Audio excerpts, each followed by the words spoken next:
To give you a bit of background, prior to July 2007, super funds were not allowed to borrow. So unlike in your personal names, you could go down to the bank, borrow some money, purchase an investment property, super funds were prohibited from doing this. However, in July 07, the ATO amended the superannuation legislation, which essentially allowed funds to borrow. So now you can use your self-managed super fund to borrow some money and invest in a variety of assets, such as property, shares, or even artwork if you so desire. Now, before we go into the crux of the strategy, there's a key concept we just have to get our heads around, known as gearing. Now, gearing is another term used instead of borrowed funds, and it basically means that you're using borrowed funds to increase your own wealth. Now, the benefit of gearing is that it can magnify your gains, and on the downside can also magnify your losses, because essentially you're using someone else's money to generate wealth for yourself, and then you'll pay that money back at the end. So I'll walk you through an example of how gearing can work on the positive and both on the negative. In this example, let's assume a person has $500,000 to invest and they're earning 10% per annum. Now, as you can see, over a 10-year period, they could expect that $500,000 to grow to around $1.3 million over a 10-year period. Now, if we add some borrowed funds to the mix, so you've got your initial $500,000 plus you're borrowing an additional $500,000, you can see with the blue line that after repayment of all loans, you'd be left with around $1.5 million. So you can see here with gearing, it's giving you around about a $200,000 benefit over a 10-year period. But as I said, this also works in reverse.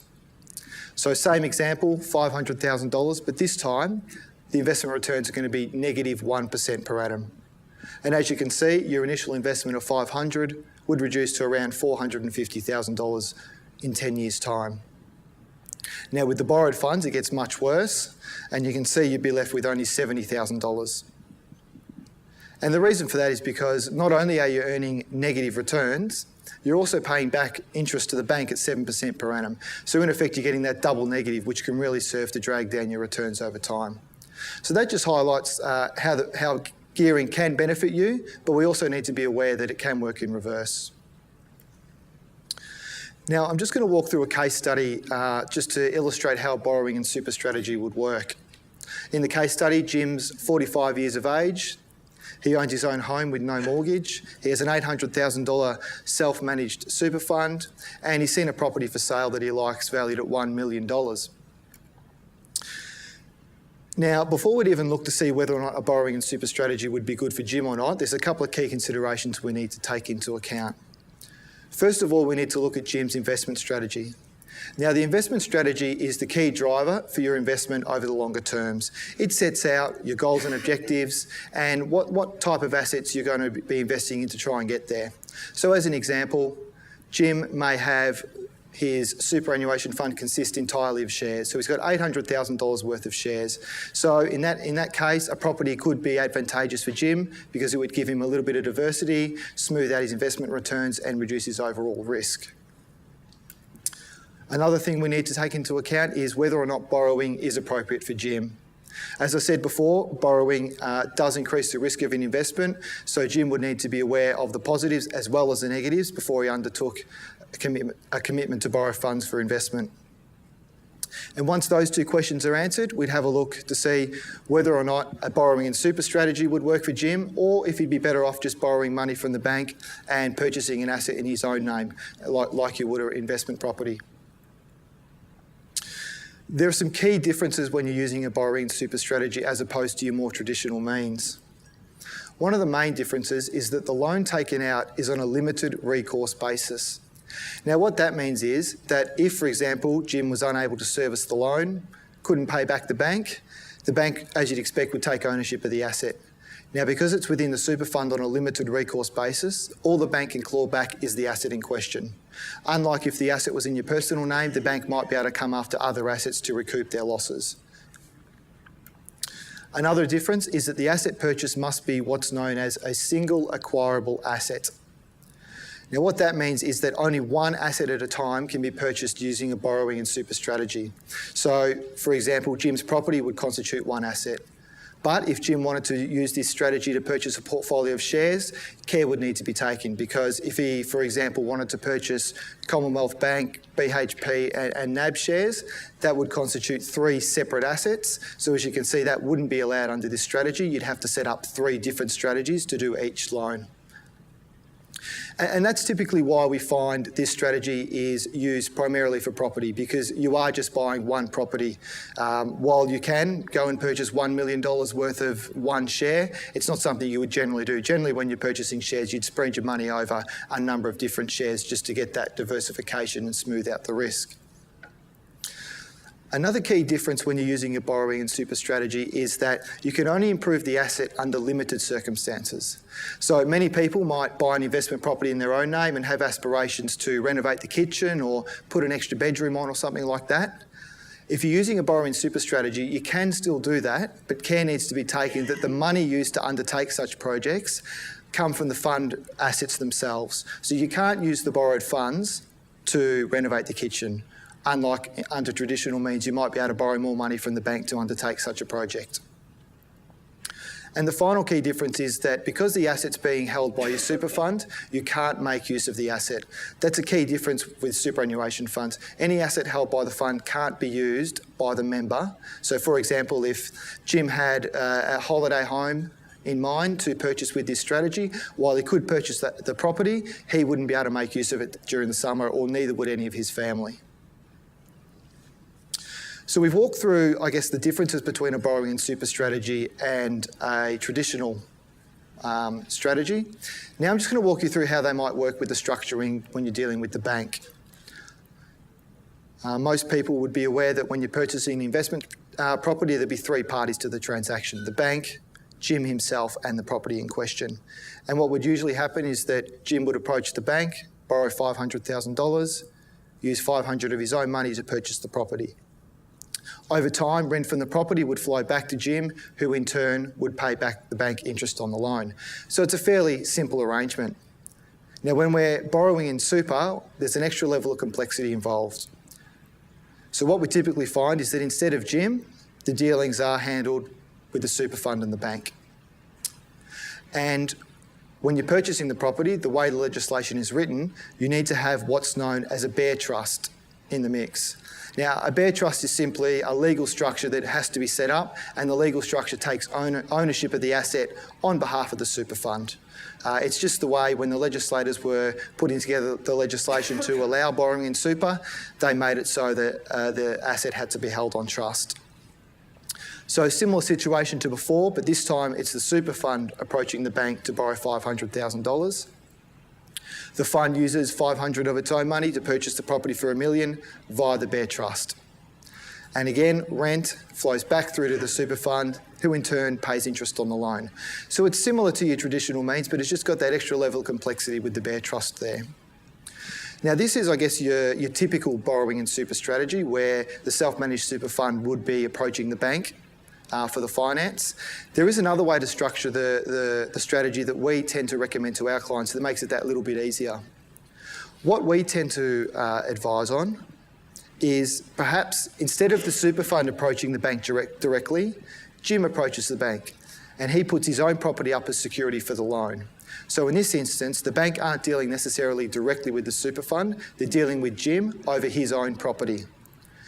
Jim then borrows $500,000 and on-lends that to the super fund. And as you'd expect, interest Jim receives on the loan from the super fund goes back to pay the bank.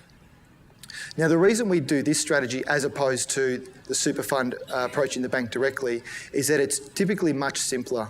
Once the banks start getting involved in a borrowing and super strategy, there's a lot of paperwork that has to be done. It's generally their way or the highway. They will stipulate how you set up the trust, and there's a raft of documents to sign and hoops to jump through. So by having Jim approach the bank himself and on-lend the money to the fund, you can get rid of a lot of that hassle. And I guess one of the other key benefits is that because the bank's dealing with Jim themselves and not with the super fund, often you find the interest rate is less. So the bank might add an extra 1 or 2% onto the borrowing costs if they're dealing with the fund themselves. So it's another way to save money on interest costs.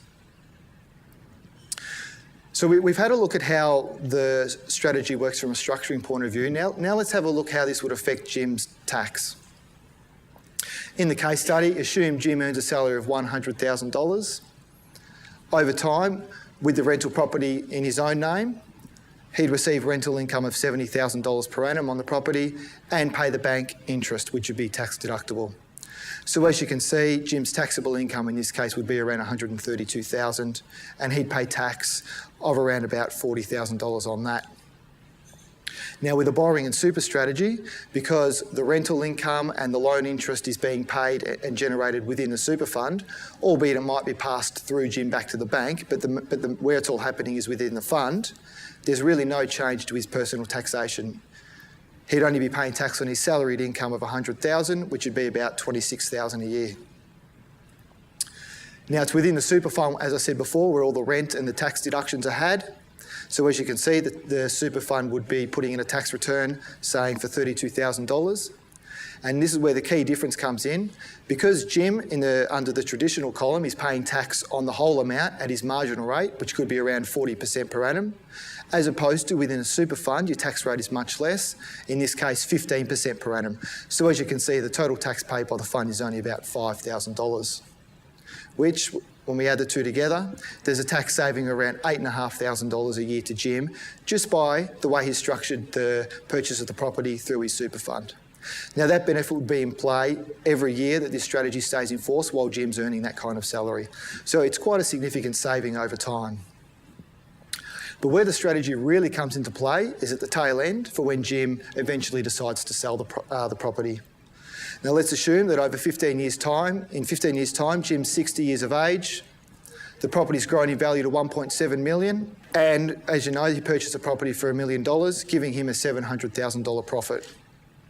Now, because the property is held in Jim's personal name, he pays tax on that profit of around $163,000. So it's quite a large hit at the tail end when he's selling the property. However, if the property was sold within the super fund, nothing would change. He still has the same level of profit, but because now Jim's 60, started a pension with his super fund, and as Nathan will tell you soon, when you're starting a pension with your fund and you're drawing a pension, the tax rate reduces to zero. So Jim would be able to sell the property tax-free, which essentially gives him $163,000 tax saving just because of the way he's structured it, the purchase of the property through his super fund as opposed to his personal name. So I mean, that's quite a large tax saving. As I said, the benefits of using a borrowing and super strategy are the significant tax savings you can have. However, tax should never be the primary reason for entering any investment transaction. The real reason we want to do this strategy is to increase Jim's wealth over time. Now let's have a look how a borrowing and super strategy would help Jim increase his wealth as opposed to if he had to purchase a property in his personal name. The blue line shows the borrowing and super strategy. So as you can see, Jim's fund started out at $800,000. He's borrowed the additional money. He's got that additional money that he's borrowed from the bank working for him over a 15-year period.